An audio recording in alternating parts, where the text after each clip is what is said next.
Hello artists, and welcome to Creativity Time with Julia Major. Today we're going to be discussing how you can use the elements of art to reflect on your artwork. Don't forget to like and subscribe. So the elements of art are typically defined as line, texture, shape, form, color, space, and value. And you can find a lot of different documents talking about what these elements of art mean, but you probably know most of them. I'll get into the nitty-gritty on a couple of the ones that are a little more tricky, but what I'm really going to be focusing in on is what kind of questions you can ask yourself about these elements so that you can play around with your artworks. The first element of art is line. So if I'm taking a look at this artwork, I can notice what kind of lines did I use. Are the lines thick? Are the lines thin? Are they jagged? Are they curvy?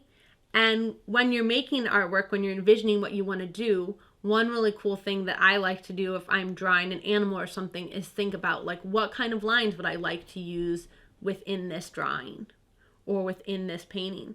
And then if I'm reflecting an artwork that I've already made or that I might want to make some additions to, I can think about, hey, like would I want lines? Would I want to add any lines here? What kind of lines would those be?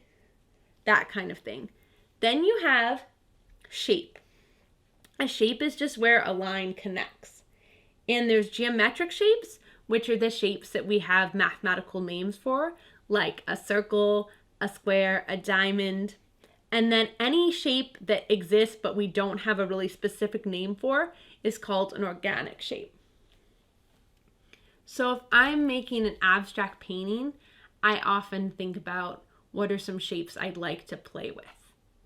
Do I want to put triangles on this artwork? Do I want to use some ovals?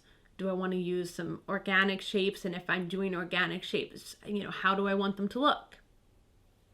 Then you have form. Form doesn't come up in all artworks because form is a 3D shape. It's any kind of shape that you can wrap your arms around, you can like hold in your hand. That's a form. So form tends to come up more in sculpture. For this, I knew that I wanted to make the form of a cave. It's a pretty simple form that I did, but I have stalactites, I have stalagmites, but I could think about adding some other forms.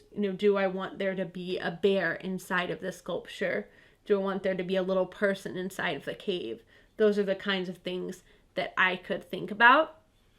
If you're doing a drawing, even though a drawing is technically 2D, you may still be basing it on a form. So if you want to create the illusion of form, you can think about the light source where you add shadows, all of that. Then you have what is probably my favorite element of art, which is color. I often like to look at a painting and think, what colors will make these other colors pop? What if I change this color? What would the impact be on the painting? So if you take a look at this painting, envision how it would be different if instead of these circles here being orange, what if they were magenta instead? What if I changed all the colors in this background and I made it be more yellow and less of this green?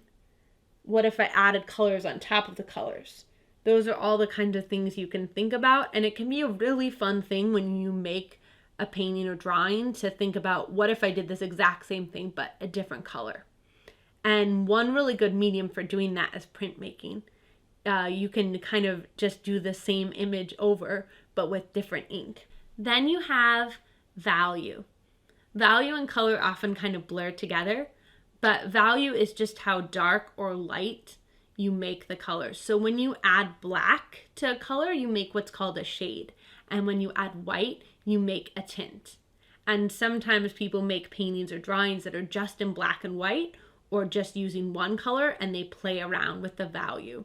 It's a great way to highlight things and to add shadows. Space is the element that we use for composition. So it actually comes up a lot, space, but we don't always think of it in terms of that. But where you place things in your artwork is space.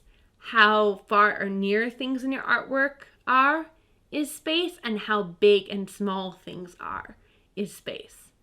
So if I was making a painting of a house and the trees were really far back and so they're smaller, that's me thinking about space. Or if the trees were really close up and the house was far in the distance and teeny tiny, that's also space. If I was working on this artwork and I said, actually, I don't want this circle to be over here, I'd like it to be in the corner, that's thinking about space. So oftentimes artists can overlook space because they can get really focused on what they're drawing and forget to think about that they have the power to move it around in the composition. So one really cool trick you can do for your artwork, if you're drawing a simple object like a banana or an apple or whatever you're drawing, instead of just placing it in the middle of your composition, you can think about, what if I put it in the corner? What if I didn't have the whole thing showing? That's using space.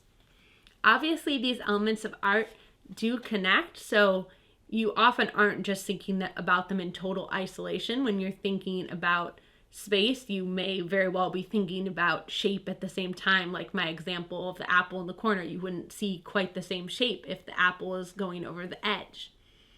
But it's really helpful to have these terms so that you can offer possibilities to other artists and think about your own art and how you can play around with it. I hope that you had fun. Thanks for coming to Creativity Time with Julia Major, and have a very colorful day.